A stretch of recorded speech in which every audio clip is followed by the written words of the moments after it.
activity. We would do do you know the chain? The chain that we do.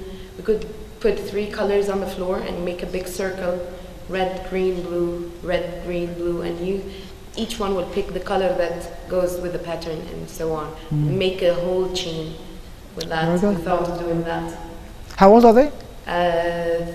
4 years till 6 years. Yeah. Thank you very much. Anybody else? Very good, thank you. She teaches here, by the way, so we're talking about, we're going from kindergarten to university. Yeah. Okay, go ahead. I normally give my students a reading to prepare, and then we have a discussion thread, and each one, like this, I'm testing them the reading, so they're all participating in the discussion thread online, and then when we come to the class, we reinforce the information, and then each one of them writes a reflection on how this is applicable to whatever they are teaching, because some are teaching science, some are teaching maths, English, and so on. So each one applies whatever we have taken in class according to what he is teaching in reality, and say how does this influence him, and whether this has been applied before or not applied before, and how he will benefit in the future. Very good. May I ask you a question? Yes. Do they all participate in the online discussion, or Yes. do some? No, they do. It's graded. It's graded. Okay, here we go again. See, good. Even especially. Who's next?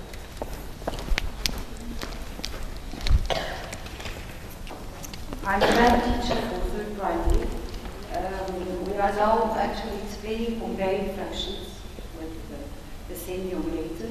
So I gave each group pieces of pizza, a whole pizza of the same size, and at home they have to color the question, مثلا 1/2, and they color it, and then when they come back they discuss in groups which is the greatest and which is The smallest. and then we find out why, and through discussion. Okay, very good.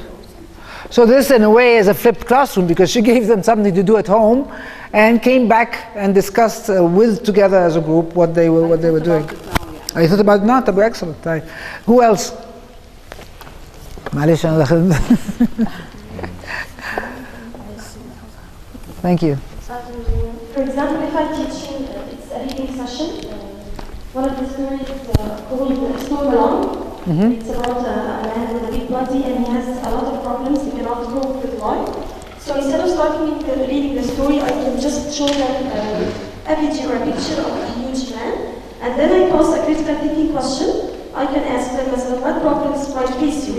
You have such a big body, and how would you feel? And they start that to elicit, and then we can deal with the story later and compare the answers with what happened truly in the story. Very good. Thank you. Anybody else? Yes.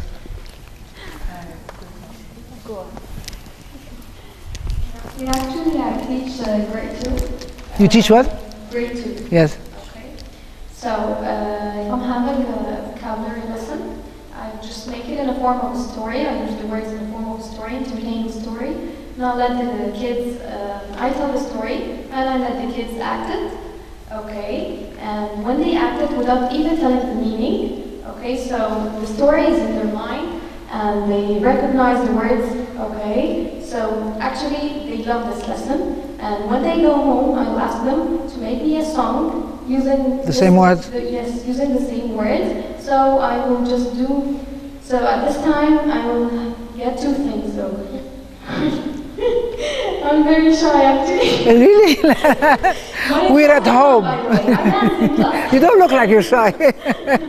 Okay, so maybe I will have in the music lesson too. So they will hear the song and they will sing it. So I will use their talent to do that. Excellent. But I have a question for you. So before, in other words, they learn the meaning or the vocabulary in context. In other words, you tell them the story and they act it out? I tell the story, I act the story first. Okay. So for example, when I say I snuggle the tree. So they tell me, so they now recognize when I made it like that snuggle, that's like cuddle something. So it's It stays with them, yeah. Very good. Excellent. Multiple intelligence. Yes, both, yeah. Anybody else?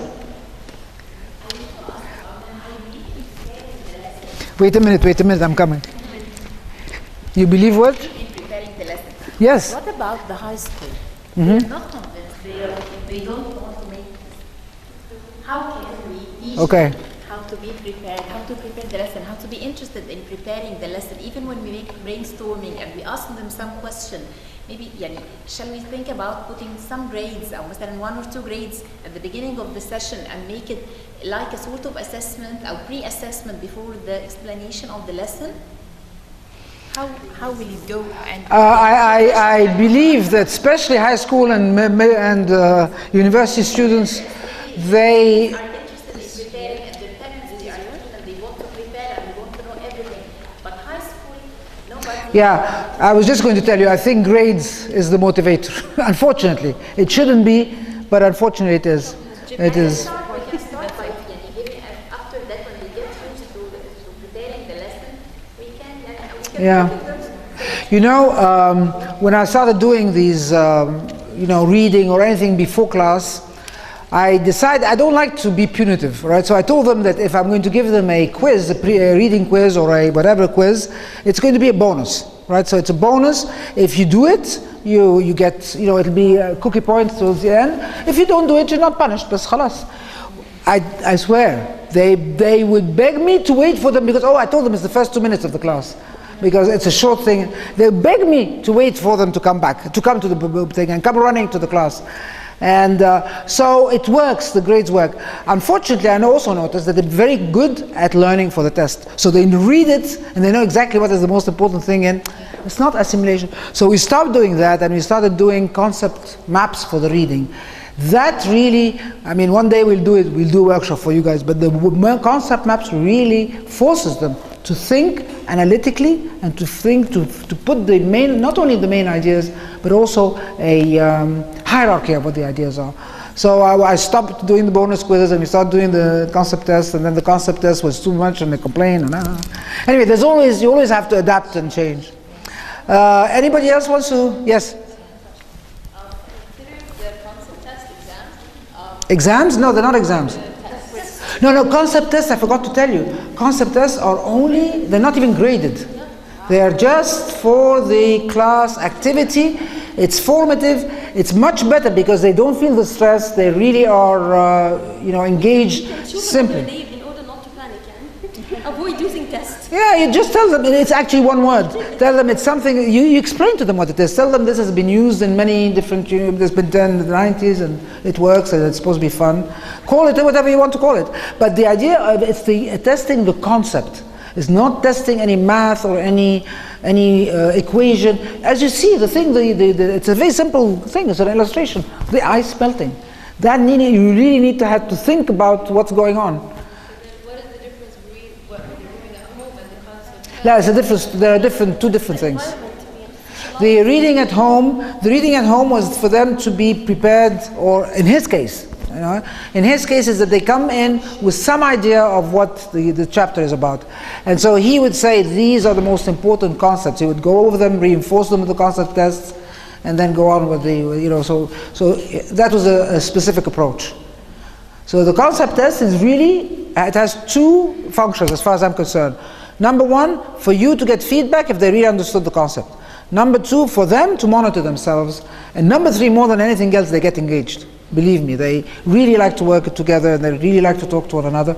But it doesn't have the stress of any kind of assessment. So so again, there are many different things you can choose and pick and adapt and use your own creativity to work in the classroom. I think I've been asked to tell you that you are invited to the Rare Books Library and the archives. It's a beautiful library. So for those of you that are interested to go, we have a guide here that's going to take you, and they will tour you. It's really worth it. So if you want to go, follow what's your name, Ismaki? Amr. Follow Amr, please, okay? And thank you. Yes? Dr. Shelley is going to present Yeah, at 3:30. No, not 3:30. Now. طب يقعدوا دلوقتي؟ طب في حد عايز يروح اللايبرري؟ There are many blocks. The infrastructure, I mean by that the IT infrastructure, that the place should have the right networking, the right tools, the right software. This is the easy part. This is the part everybody starts with.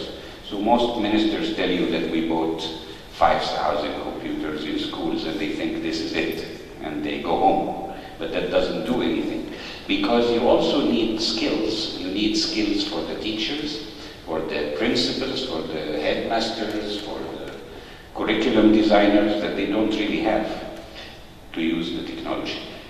And then you need content, as Bill was saying. So if you have any one of those missing, it's not going to work. It's like cooking. You can have the meat, but not the spices, and not the butter, and not the heat. So you cannot make a meal out of this.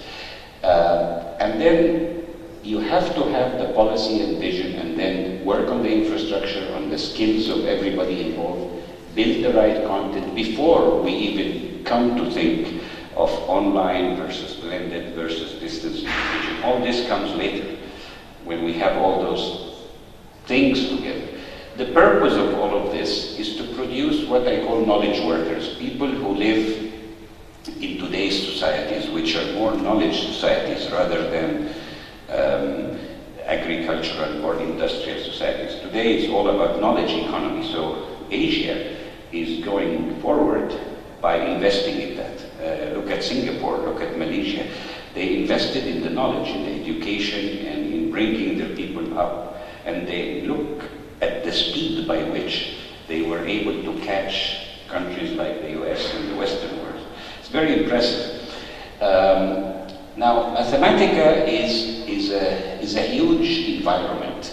Mathematica is not just a piece of software. It's over 20 years of age. The first version came in '88. And I remember the reason I was excited at the time, engineers usually use software, but it was the first software that could do what we call symbolic math. Now, instead of talking in vacuum, let me just show you. If I open what is called the notebook in Mathematica, it's just an environment, like opening a Word document. So here I can do many things. For example, I can say solve. I'll show you first how it's written formally and then how we can write it without even all of that. Solve x squared plus 2 equals 0. And it gives me the answer right away. But that's numerical. If I said, okay, instead of this 2, I said bx plus c. Now, no computer can do that, usually, before Mathematica, because b and c are just not numbers anymore. But Mathematica has no problem with that. It can do exactly like you would do on a piece of paper. It will solve this equation. And you can imagine that if I show you once, you can experiment forever with this little thing, because you get excited. Can I make that a cubic equation? At a certain level, you cannot really do this by hand, can you? Even if you're good at it, or you're going to spend 2 days doing that. So for purposes of getting things done, I mean, whether you teach people how to do it or not, there is a limit beyond which you can do things by hand anymore. But this software has really done amazing things. For example, imagine that I can do something like, I say, look, take something like ax plus b and raise that to the power 15. Can you do this by hand? Take ax plus b and multiply it by itself 20 times. But if you give this to Mathematica, it takes a blink. It's a blink. You don't think about it. And actually, they added functions to it that are very easy. So imagine if I say manipulate, it's a function, and instead of the 15, say keep that as a power n, and then say, look, n will change from 1 to 20 with steps of 1. And now it didn't give me the answer, it gave me an interactive application. And a few years ago, in order for you to build this, you would have to know programming language. Here, I'll change n from 1 to 2 to 3 to 4, or let it do it as if it's a movie. See, it's changing the power. Now, if you look at what I did, is very simple. I wrote a single line. It's not rocket science. And I did a single line by which I could do that. I'm just showing you teasers of what you can do. Very little. But any faculty can learn this very quickly. Students can learn it without any tutorial. I mean, if you show them how. Now, to plot functions, that was very difficult. But here, it's so easy. So I can say plot in 3D. And if you see, Mathematica is giving me hints. It says this function looks like this, so I can use their format and just fill, using tabs, I can fill the function name. I can say, if I go to the F, the function name that I want to plot, I can say, okay, x plus y, and then go to the next variable, x, from, I don't know, -2 to 2, x from -2, y from -3 to 3, and let it do something. Now see, I'm using syntax right now, and that's why it's not going to work unless I do it properly. It wants this y. Okay, but see how fast it plotted this, which I can now rotate and look at and play for a long time with this image, or apply other functions to it. So to plot things like that, when I was doing my PhD, we used to do this by hand, and it was really complicated. These are very little things. Some of you who studied mathematics would know what the word factorial is. Factorial, which looks like this. When you write 5 exclamation mark, it means you're multiplying 5 times 4 times 3 times 2 times 1. So if you do that, you get 120. But if I ask you to do the factorial of 50, you get this. Now, Mathematica has absolutely no problem with the size of the problem. Now, if you don't believe this answer, then do it by hand. Look how big this number is. You can't even comprehend it. But we can ask it to do a lot of stuff. Now, the power of interactive applications allow you to build with Mathematica things like this.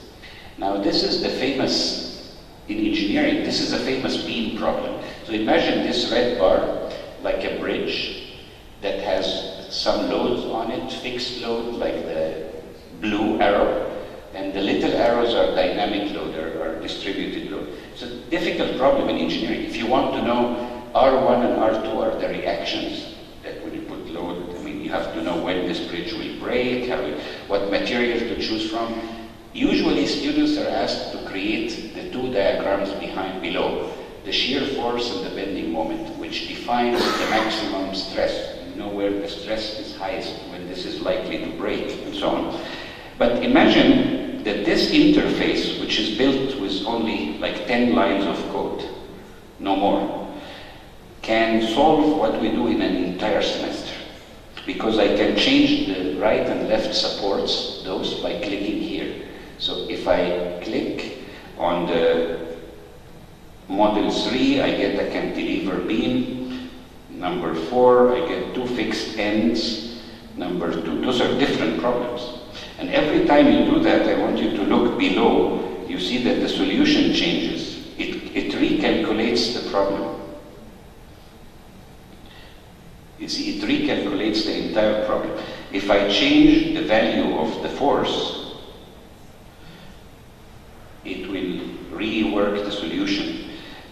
And if I change where the distributed load is, you see, make it bigger, you get an entirely different problem. So you can spend the entire day now not solving equations, because if we do this by hand, you have one of them will take you a whole day if you get it right.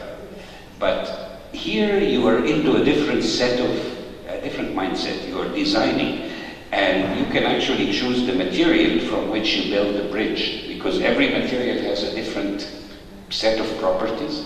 So if you change it, build it from steel or from copper. If you do it from copper, you get very different numbers, different deflection. Of course, you cannot build a bridge from rubber. You can see the difference if you solve the problem and so on. Now, these are typical interactive apps that now faculty around the world have put such things that they did for their own courses in a place they call the demonstration site, which is a website Wolfram has to host everybody's work. That is absolutely free of charge, and it has applications from all kinds of topics. If you, the internet speed here is not very high, by the way, but if you look at topics, you have chemistry, physics, biology, you name it. See, in mathematics, you have all these subfields and many more. Computation, physical sciences, life sciences. You can look at biology, at chemistry, at earth science, physics, economics, finance, actuarial science. Now, you cannot have this and not think of how can we use this in the School of Science and Engineering? We have all these branches, don't we? And we have also in the business school the same branches covered here. You can use it for arts, creative arts, for architecture, for music, for graphic design, for kids, optical illusions, 3D graphics. So you can go to this site and explore for yourself. You don't need the program to do that. You just get here and you say, okay, I'm interested in biology. It tells you, okay, we have more in biology. We have high school biology, development biology, growth processes. So that's not even as simple as we thought, right? You say, okay, give me molecular biology, if that's what you want. And then you go into a huge library of people who added different interactive applications. You can use what's out there, come on, or you can build your own, but the best way of learning is to look at an example and follow and see what others have done. So these are just examples, the first page of examples of what people have done. Insulin molecule, and you can look at this and rotate it and change the properties and so on. You can have any one of those, sequence alignment algorithms. You can have pivoting polymers. You can look at a number of things, and there are so much more you can play with. That's only in biology, but you can click on any subject matter. There are subjects that have hundreds and hundreds of those. So this is a huge resource. And I thought of having a competition, say, in our school for the best interactive apps that were submitted here. I mean, we can honor faculty who do that and use it in their classroom, or have the students vote for the faculty's work or something like that, or challenge the students to do it, either way.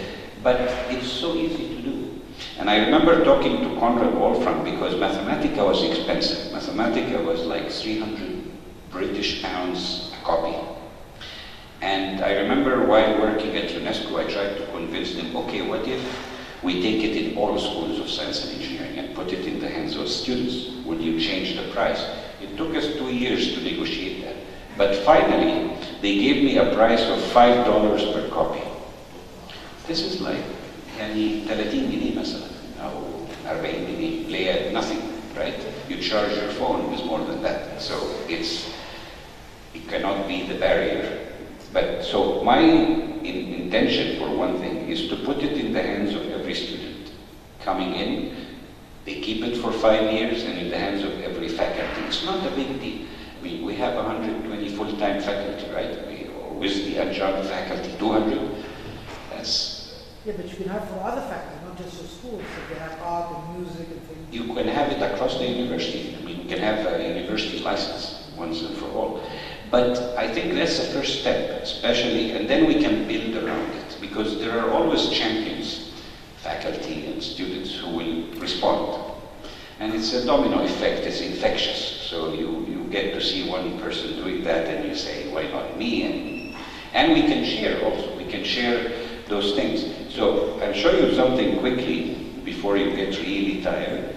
And what do I want? I want to go, Okay, so Mathematica, I cannot give it justice in a short time, but it can do very complicated things. And actually, some of you may think it's hard and there is a learning curve. Actually, there isn't. It covers anything that requires mathematics. So it's not restricted to scientists. You can do a lot of music with it. It has music functions built in. It has graphics functions built in. It's a graphics engine. It's a computing engine. It's a calculator. Now, I remember in '88 I was teaching at Illinois and I knew Stephen Wolfram, who was a faculty at the school. He told me he did this and I thought, this cannot be true. And he gave me 2 floppies. And I saw this, I couldn't believe it. So I got excited. I was working in a theoretical and applied mechanics department. All you see here was a website that I created on my own without learning. We had no job in the school called IT to start with. So at that time, that was '96. So I had to learn HTML, I had to design this, do the graphics, know how to post it. I took my computer, made it a server, so it was very difficult. But those blocks are the courses I was teaching. 221 is a course in strengths of materials, 224 is materials, 370 is numerical methods, and so on. For each course, I tried to put the lecture notes, give this to students over the internet instead of bulletin boards, and use the internet as a replica, a replacement of all the papers and so on. But I was dying to make Mathematica available to them, and this probably is version 1 of Mathematica. So in '95, it has the date, December 13. That site doesn't exist online anymore. I got it, if you look at the URL, I got it because I remembered the name of my machine at the time, and looked in the web archive if it's still there, and I found it. That's the only way I could find it. It's on the web archive in California and in Library of Alexandria. So I copied it, so I have a copy. But at the time, I managed to write a Perl script to allow students to enter what they want in this and run it over Mathematica, which was in my office. So they would sit in the dorms and send to Mathematica. And I got a call from the legal advisor of Wolfram, but that's very early, that's '95. And they said, we think you violated the license because you're giving access to the world for our software. I said, no, I'm not giving access to them. No, your students are using it. I said, yes, but I paid for 2 processes, like 2 instances running of the software, and we cannot exceed that. So only 2 students at a time can use it. So they have to wait. So I'm not violating the license. They couldn't do much, but actually after that they created their own interface for the web. It was very early. Today you can do all of that. Today it's just, actually what you don't know is Mathematica is available to all of you for free. Remember I told you if you write wolframalpha.com, you go to a site that, actually Wolfram Alpha works on any Android or iPhone or BlackBerry, I think. But if you have a web browser,